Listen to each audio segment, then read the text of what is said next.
Okay, Odell, mate, I've been asked this question at many four-wheel drive shows and caravan shows around Australia.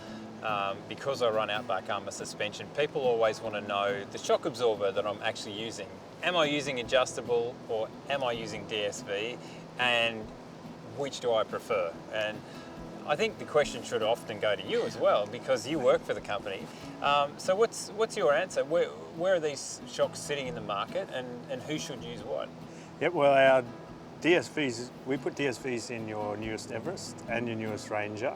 Adjustables were in your previous model. And the DSVs, they were developed in Africa for terrain that just busted vehicles all over the place. So we're talking mines and real proper third world country kind of conditions. Yeah, they were. And they're brought over here, the engineering department brought them over here, and they really thrive in Australian terrain. They pretty much eliminate shock fade.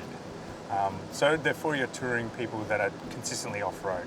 They're for your mining companies that are consistently corrugations, hitting those tracks all the time. And they're also for people who don't want the fine-tunability of the adjustable range of shocks. Yeah, so it's a set and forget. It's like, yeah, and essentially they do adjust though internally, don't they? I suppose they adjust to the terrain that you're going over. So if you want to drive it hard, they will firm up and give you more control. And if you're just driving slower and more calmly, they will give you that plush ride as well. Yeah, they will. They're sort of self-adjusting, if you like. Just that's the tuning of the shock that the engineers have, which is specific to that range, DSVs. Okay, and now onto the adjustables. So, yeah, who really should be running those shocks? I run them. I love them. But anyone who wants the fine-tunability of your ride. So your camera crew boys, they had them set at a certain firmness this trip. I went and played with the adjustables, just set them back a little bit to comfort, and they noticed a difference straight away, and they loved it.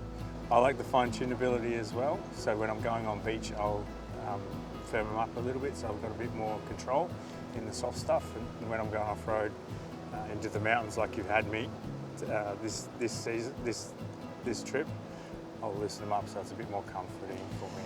And so how many stages of adjustment have you actually got to play with? You've got 20.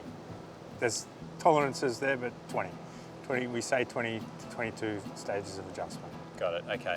And they're in the fronts and the rears? They are, and the way we advise that you do it is you set it all the way to firm, then go back to 10, so all four shocks all the way to firm, then go back to 10, then you're at a middle, and then go for a little drive, see how they feel. And you can notice the difference even with 1 or 2 turns. It's just that finer stage of customization, isn't it? Yeah. Because we love to customize our vehicles and the load that's on them as well. And sometimes I guess if you've even got a big load on the roof, you want more control, so you want to firm up that shock rate so that it controls the spring a little bit better, and you can do that straight away and know that you've done it. Yeah, so it does make a lot of sense in that respect. That's right. Some of the engineers at work, they even play different adjustability right and left hand side, which is way too much for me. I don't feel that, but they have a play with that and a preference. So if you're going around a lot of left hand corners on the way home, so. you can firm it up on the right. Or if you're a heavier person, you can firm it up on one side, Yeah. I guess. Yeah, okay. Not that they are. So I love the adjustables, and I understand they're your favourite. My favourite, DSVs. And I think it's probably because of the terrain that I like to drive, and also the fact that maybe I've been in this game for too long. I don't like to climb under my four-wheel drive if I don't have to. So to adjust them is just another thing to do. So to be able to have that shock that goes, yes, I know if you're driving like a madman, or if I know if you're cruising up the road to the shops, and to build that into the valving is quite extraordinary, I think, in that shock absorber. So yeah, they're my favourite. I'll leave in a little secret. Sometimes I don't like to get under the vehicle either, so I'll just leave them as well.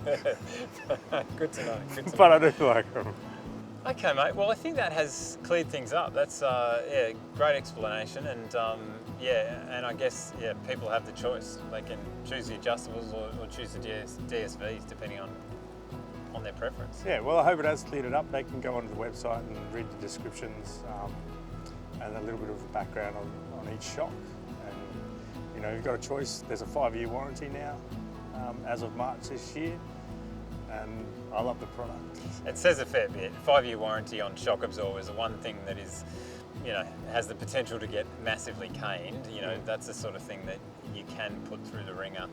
I mean, off-road over the years, I've had many issues of shock failure, shock fade, and often in pretty seriously Outback locations. But for the last 3 years that I've been running Outback Armor, I haven't had any of those issues whatsoever.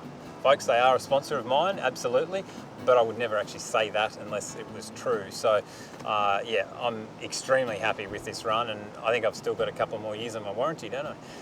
You do, and if you keep bringing me along on these trips, we can almost guarantee you'll be fine. Excellent.